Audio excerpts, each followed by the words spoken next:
temang ito, wala kami magawa dahil kung hindi kami makikisama, gagawa nila ng problema ang project na na-award sa amin sa pamamagitan ng mutual termination o pagkakaroon ng right-of-way problem na parehong nagdudulot ng hindi matuloy ang implementasyon ng mga proyekto. Matapos naming manalo sa mga bidding, may mga opisyal mula sa DPWs ang lumalapit sa amin para humingi at kumuha ng bahagi niya sa halaga ng proyekto. Ang hinihingi nilang porsyento ay hindi bababa sa 10% at umaabot pa sa 25% na naging kondisyon upang hindi maipit ang implementasyon ng kontrata. Ito ay binibigay namin sa kanila ng cash. Ang bawat transaksyon ay may karampatang voucher at ledger na nagsasaad ng mga araw at kung kailan nila ito natanggap. Ilan sa kanila ay sina Terence Calatrava, former Undersecretary of Office of the Presidential Assistant of the Visayas of the Philippines, Kong Roman Romulo of Pasig City, Kong Jojo Ang of Uswag Ilonggo Party List, Congressman Patrick Michael Vargas of Quezon City, Kong Juan Carlos Arjo Aitayde of Quezon City, Nicanor Nicky Briones of Aga Party List, Congressman Marcelino Marcy Teodoro of Marikina, Congressman Florida Robes of San Jose del Monte, Bulacan, Congressman Leandro Jesus Madroño of Romblon, Congressman Benjamin Benji Agarao Jr., Congressman Florencio Gabriel Bem Noel of Anwaray Party List, Kong Leo de Ode Tariela of Occidental Mindoro, Congressman Reynan Arrogancia of Quezon Province,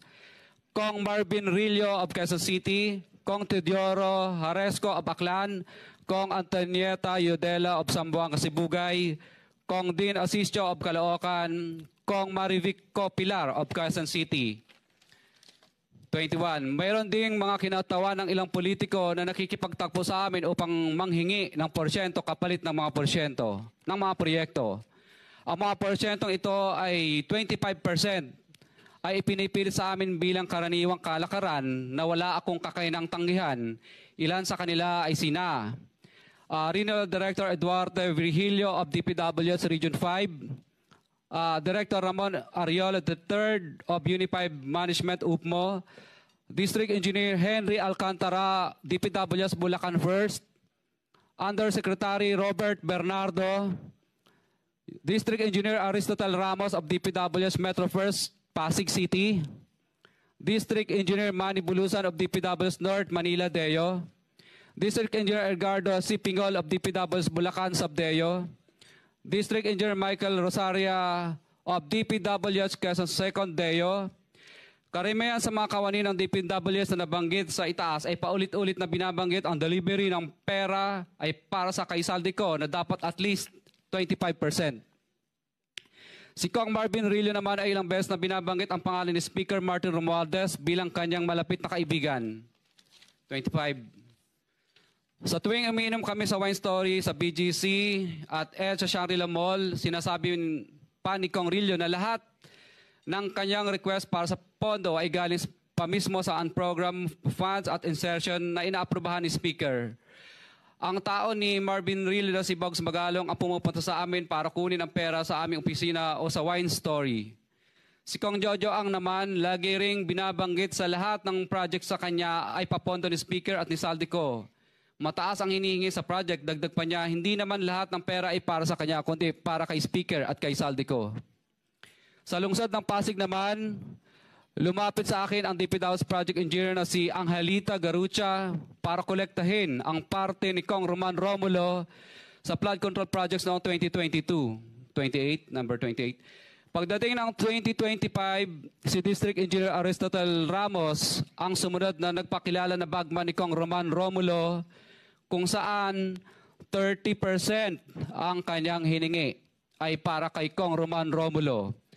Sinabihan ko kay D.E. Ramos na masyado namang mataas, ngunit sinabi niya na walang magagawa dito dahil pondo ito galing sa unprogrammed funds at insertion galing sa taas. Sa ilang pagkakataon, ang mga politiko na personal na inabutan ng halaga ayon sa hinihingi nilang porsyento mula sa proyekto. Ang pagbabayad na ito ay hindi naman kagustuhan kundi isang hakbang na ginawa namin dahil sa matinding panggigipit. Ilan sa kanila ay sina Kong Antonieta Yudela kasama ang kanyang asawa, Kong Marvin Rillo of Quezon City, Kong Nikki Briones of Aga Party List, Arturo N. Atayde, ama ni Kong Arjo Atayde, Kong Florencio Gabriel Bem Noel of Anwaray Party List, Kong Eliandro Jesus Madroña of Romblon, Kong Benjamin Benji Agarao Jr. Bagamat naging matinding pagsubok ang kabawasan ng pondo na nakalaan sa proyekto, pilit at matapat naming sinusunod ang bawat espesifikasyon na nakasaad sa Program of Works na nakasaad sa proyekto ng DPWH. Nakakasiguro kami na nagawa namin ng maayos at matapat ang bahagi o phase ng proyekto na na-award sa amin. Sa katunayan, hindi kami mababayaran ng DPWH kung hindi ito dumaan at pumasa sa maraming material testing na naaayon sa design ng DPWH. Ina-assess at ini-inspect ng DPWH ang bawat proyekto base sa natapos na parte o accomplishment. Napilitan kami na i-absorb ang kabawasan na ito na nagdudulot ng maliit na kita o pagkalugi sa ilang projects. Para makabawi, dinadamihan na lang namin ang partisipasyon sa mga projects. Taliwas sa mga lumalabas na may mga impormasyon sa publiko, hindi kailanman kami gumawa ng ghost projects. At masugid kaming nag-i-inspect sa lahat ng aming mga natapos na projects. Handa po kaming tumistigo ng walang pilit at kusang loob bilang state witness at sabihin ang lahat ng nangyayaring katiwalaan ng Kamara, DPWH at iba pang mga kawani ng gobyerno upang gawin ang tama. Kami ay lubos na humihingi ng tulong sa Senate Blue Ribbon Committee na pinamumunuan ng buting Chairman Senator Dante Marcoleta at kay President Bongbong Marcos para sa proteksyon at seguridad ng aming pamilya. Ang salaysay na ito ay kusang loob naming ginawa at walang sino mang pumilit na gawin ito.